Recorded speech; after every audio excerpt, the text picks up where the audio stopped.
ನಮಸ್ತೆ. 9/5/2025 ಶುಕ್ರವಾರ ಶುಕ್ಲ ಪಕ್ಷ. ಇವತ್ತಿನ ದಿನ ಶುಭ ದಿನ. ದ್ವಾದಶಿ ಅನ್ನುವ ತಿಥಿ ಇದೆ. ಹಸ್ತ ನಕ್ಷತ್ರವಿದೆ. ಆದ್ದರಿಂದ ಇದು ಶುಭವಾಗಿದೆ. ಈ ಹಸ್ತ ನಕ್ಷತ್ರ ರಾತ್ರಿ 12 ಗಂಟೆ 8 ನಿಮಿಷ 46 ಸೆಕೆಂಡ್ವರೆಗಿದೆ. ಅಲ್ಲಿಯವರೆಗೂ ಅಮೃತ. ಇವತ್ತು ಒಂದು ವಿಶೇಷ ದಿನ.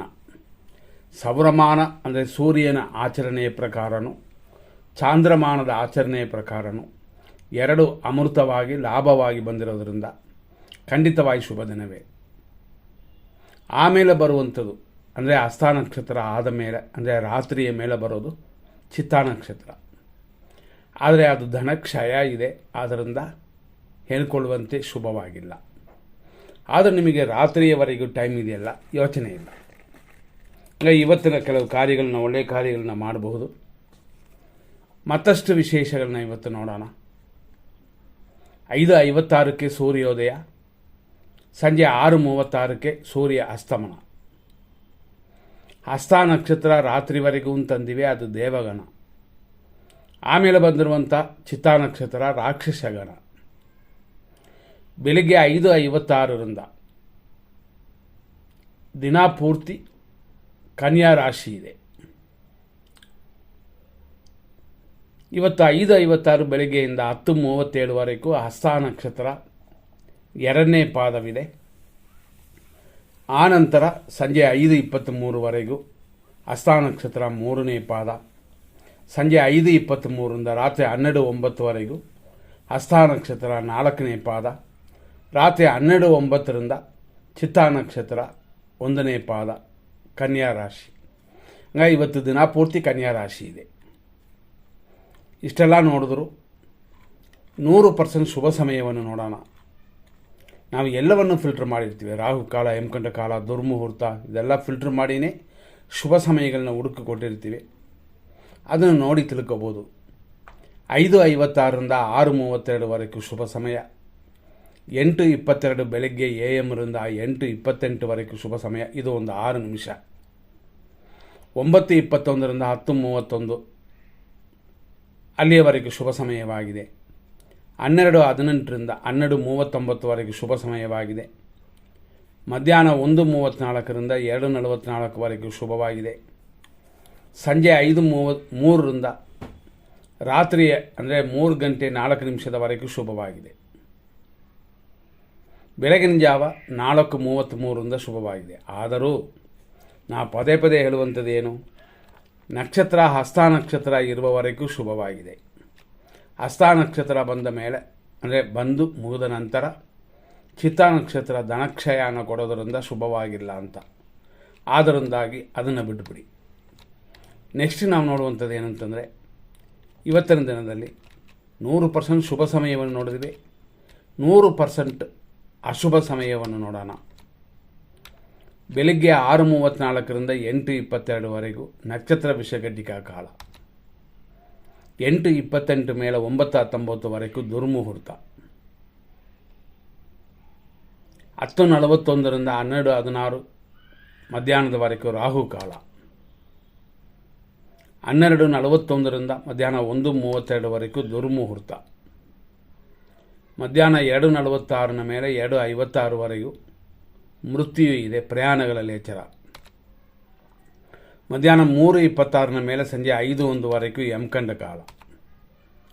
ರಾತ್ರಿ 3:06 ಮೇಲೆ ಬೆಳಗಿನ ಜಾವ 4:31ವರೆಗೂ ವಿಷಕಾಲ. ಇದೆಲ್ಲ ಅಶುಭ ಸಮಯಗಳು. ಇದರಲ್ಲಿ ಯಾವ ಕಾರ್ಯವನ್ನು ಪ್ರಾರಂಭ ಮಾಡಬೇಡಿ. ಕೆಲವರು ಇದರಲ್ಲಿ ಪರ್ಟಿಕ್ಯುಲರ್ ಆಗಿ ಹುಡುಕ್ತಾರೆ ಅಂತಂದರೆ ವಿಜಯ ಮುಹೂರ್ತ ಎಷ್ಟು ಗಂಟೆಗೆ, ಮತ್ತು ಕೆಲವು ಉನ್ನತ ಅಂದರೆ ಗುರು ಹೋರೆ ಎಷ್ಟು ಗಂಟೆಗೆ, ಇದೆಲ್ಲ ಹುಡುಕ್ತಾರೆ. ನಾವು ಅದೆಲ್ಲ ಫಿಲ್ಟ್ರ್ ಮಾಡಿಯೇ ನಿಮ್ಗೆ ಕೊಟ್ಟಿರ್ತೀವಿ. ಆದರೂ ಕೇಳುವಂಥದ್ದು ಅದರಲ್ಲಿ ಕೆಟ್ಟ ಟೈಮ್ ಇಲ್ಲದೆ, ಅಂದರೆ ಗುರು ಹೊರೆ ಬರುತ್ತದೆ ಅಂತಂದರೆ ಅದರಲ್ಲಿ ಕೆಟ್ಟೋದು ಬಂದರೆ ಗುರು ಹೊರೆ ಬಿಟ್ಟು ಬಿಡಬೇಕು. ಅದೇ ಥರ ಶುಕ್ರ ಹೊರೆ ಬರುತ್ತದೆ, ಅದರಲ್ಲಿ ಕೆಟ್ಟ ಟೈಮ್ ಇದ್ದರೆ ಬಿಟ್ಟು ಬಿಡಬೇಕಾಗ್ತದೆ. ಅದಕ್ಕೆ ನಾವೆಲ್ಲ ಫಿಲ್ಟ್ರ್ ಮಾಡಿಯೇ ಕೊಟ್ಟಿರ್ತೀವಿ. ಸಪ್ರೇಟ್ ಏನು ಕೇಳಬೇಕಾಗಿಲ್ಲ. ಆದರೂ ಕೆಲವರು ಕಾಯಿ ಕೊಡ್ತೀವಿ. 11:51 12:41 ಮಧ್ಯಾಹ್ನದವರೆಗೂ ಅಭಿಜಿತ್ ಮುಹೂರ್ತ. ಮಧ್ಯಾಹ್ನ 2:23 3:14 ವಿಜಯ ಮುಹೂರ್ತ. ಸಂಜೆ 6:35 6:58 ಗೋಧೂಳಿ ಮುಹೂರ್ತ. ಸಂಜೆ 5:23 7:11 PM ಅಮೃತ ಗಳಿಗೆ, ಅಮೃತ ಕಾಲ ಅಂತಲೂ ಅನ್ಬೋದು. ಅದೇ ಥರ ರಾತ್ರಿ 11:53 12:39 ನಿಶ್ಚಿತ ಮುಹೂರ್ತ ಅಂತ. ಈ ರೀತಿಯೆಲ್ಲ ಇದನ್ನು ನೋಡ್ಕೊಳ್ಳಿ. ಆದರೂ ನಾವು ಅದರಲ್ಲಿ ಫಿಲ್ಟ್ರ್ ಮಾಡಿನೇ ಕೊಟ್ಟಿದ್ದೀವಿ. ಆದ್ದರಿಂದ ಕೆಟ್ಟೋದು ಒಳ್ಳೆಯದು ಅಂತ ಅಷ್ಟು ತಲೆ ಕೆಡಿಸ್ಕೋಬೇಕಾಗಿಲ್ಲ. ಈಗ ನಾವು ತಾರಾ ಮತ್ತು ಚಂದ್ರಬಲವನ್ನು ನೋಡೋಣ. ಅಶ್ವಿನಿ ನಕ್ಷತ್ರ ಮೇಷರಾಶಿಯವರಿಗೆ ಇವತ್ತಿನ ದಿನ ಖಂಡಿತವಾಗಿಯೂ ಆರೋಗ್ಯವಿದೆ, ಅಂದರೆ ಕ್ಷೇಮವಿದೆ, ಶತ್ರುನಾಶವಿದೆ, ಶತ್ರು ಕಾಟವಿಲ್ಲ. ಇದೆಲ್ಲ ರಾತ್ರಿ 12:09 ಭರಣಿ ನಕ್ಷತ್ರ ಮೇಷರಾಶಿಯವರಿಗೆ ವಿಪತ್ತು ಇದೆ, ಜಾರುವಂಥ ಬೀಳುವಂಥ ದಿನವಿದು. ಸ್ವಲ್ಪ ಗಮನ ಕೊಡಿ. ಕೃತಿಕಾ ನಕ್ಷತ್ರ ಮೇಷರಾಶಿ ಸಂಪತ್ತು, ಶತ್ರುನಾಶವೆಲ್ಲ ಇದೆ. ಕೃತಿಕಾ ನಕ್ಷತ್ರ ವೃಷಭರಾಶಿ ಸಂಪತ್ತಿದೆ, ಕಾರ್ಯವಿಘ್ನಗಳು ಕೂಡ ಇದೆ. ರೋಹಿಣಿ ನಕ್ಷತ್ರ ವೃಷಭರಾಶಿ ಜನ್ಮತಾರೆ, ತಲೆ ಸ್ನಾನ ಮಾಡಿ ದೇವರಲ್ಲಿ ಪ್ರಾರ್ಥನೆ ಇರಲಿ, ಸ್ವಲ್ಪ ಕಾರ್ಯವಿಘ್ನಗಳು ಕೂಡ ಬರುತ್ತದೆ. ಮೃಗಶೀರ್ಷ ನಕ್ಷತ್ರ ವೃಷಭರಾಶಿ ಖಂಡಿತವಾಗಿ ಶುಭಕರವಾಗಿದೆ. ವಿಘ್ನಗಳಿದ್ದರೂ ವಿನಾಯಕನ ಪೂಜೆ ಮಾಡೋದರಿಂದ ಅದೆಲ್ಲ ದೂರವಾಗುತ್ತದೆ. ಮೃಗಶೀರ್ಷ ನಕ್ಷತ್ರ ಮಿಥುನ ರಾಶಿ ಪರಮ ಮಿತ್ರಧಾರೆ, ಸ್ವಲ್ಪ ರೋಗ ಭಯ ಉಂಟು. ಆರುದ್ರ ನಕ್ಷತ್ರ ಮಿಥುನ ರಾಶಿ ಮಿತ್ರಧಾರೆ, ರೋಗ ಭಯವೆಲ್ಲ ಉಂಟು. ಪುನರ್ವಸು ನಕ್ಷತ್ರ ಮಿಥುನ ರಾಶಿ ಟೆನ್ಷನ್ ಇದೆ, ರೋಗ ಭಯವಿದೆ. ಊಟ ತಿಂಡಿಯಲ್ಲಿ ಮೇಂಟೈನ್ ಮಾಡಿಕೊಳ್ಳಿ. BP ಮಾತ್ರೆ ತಗೊಳ್ಳೋರು ಕರೆಕ್ಟಾಗಿ ತಗೊಳ್ಳಿ. ಪುನರ್ವಸು ನಕ್ಷತ್ರ ಕರ್ಕಾಟಕ ರಾಶಿ ಟೆನ್ಷನ್, ಆದರೂ ಲಾಭಕ್ಕೇನು ತೊಂದರೆಗಳಿಲ್ಲ. ಪುಷ್ಯ ನಕ್ಷತ್ರ ಕರ್ಕಾಟಕ ರಾಶಿ ಅನುಕೂಲ, ಲಾಭವೆಲ್ಲ ಕೂಡಿ ಬಂದಿರುವ ದಿನವಿದು. ಆಶ್ಲೇಷ ನಕ್ಷತ್ರ ಕರ್ಕಾಟಕ ರಾಶಿ ಖಂಡಿತವಾಗಿ ಪ್ರತ್ಯೇಕ್ತಾರೆ, ಅಂದರೆ ನಮ್ಮ ಪರವಾಗಿ ಕಾರ್ಯಗಳ ಅನುಕೂಲ ಆಗುವಂಥದ್ದು ಕಷ್ಟ, ಆದರೂ ಲಾಭಕ್ಕೂ ತೊಂದರೆ ಇಲ್ಲ. ಮಕಾ ನಕ್ಷತ್ರ ಸಿಂಹರಾಶಿ ಆರೋಗ್ಯ ಉಂಟು, ಆದರೆ ಧನಹಾನಿ ಅಂತ ಇರೋದರಿಂದ ಇರುವ ದುಡ್ಡನ್ನು ಅಥವಾ ಬರುವಂಥದ್ದನ್ನು ಭದ್ರವಾಗಿ ಇಟ್ಕೊಳ್ಳಿ. ಪುಬ್ಬ ನಕ್ಷತ್ರ ಸಿಂಹರಾಶಿ ವಿಪತ್ತಿದೆ, ಧನಹಾನಿ ಇದೆ. ಖಂಡಿತವಾಗಿ ನಿಮ್ಮಿಂದ ಆಗುವಂಥ ಕೆಲವು ಸಹಾಯಗಳನ್ನು ಯಾರು ಮಾಡಬೇಕಾಗ್ತದೆ, ಯಾಕೆಂದರೆ ಅಷ್ಟೊಂದು ಹೇಳ್ಕೊಳ್ಳುವಂಥ ಒಳ್ಳೆಯ ದಿನವಲ್ಲ.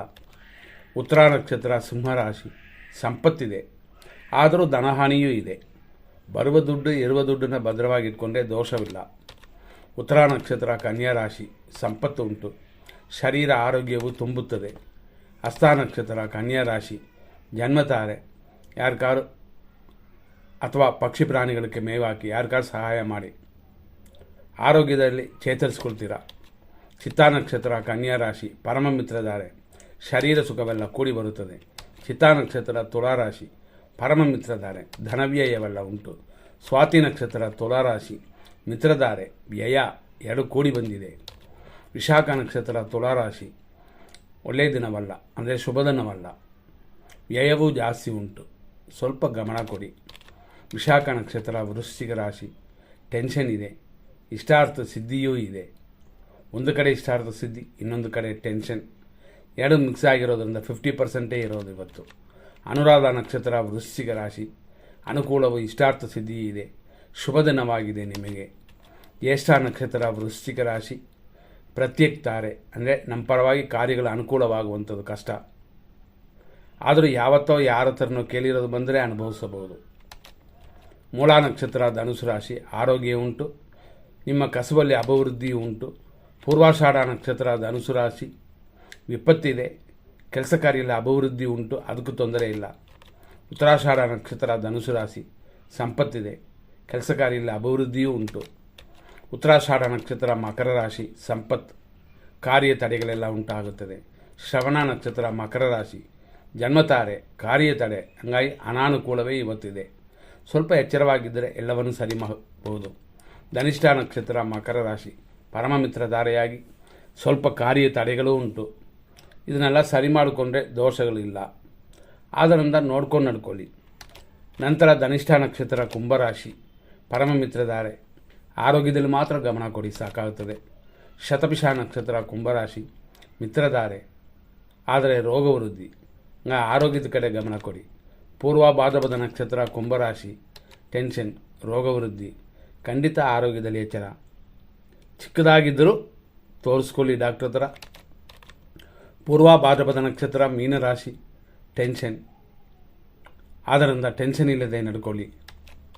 ಉತ್ತರ ಭಾದ್ರಪದ ನಕ್ಷತ್ರ ಮೀನರಾಶಿ, ಅನುಕೂಲವು ಸುಖವೂ ಉಂಟು. ರೇವತಿ ನಕ್ಷತ್ರ ಮೀನರಾಶಿ, ಖಂಡಿತವಾಗಿ ಪ್ರತ್ಯೇಕ ತಾರೆ ಶುಭವಲ್ಲ, ಅಶುಭ ದಿನವಿದು, ಆದ್ದರಿಂದ ಗಮನ.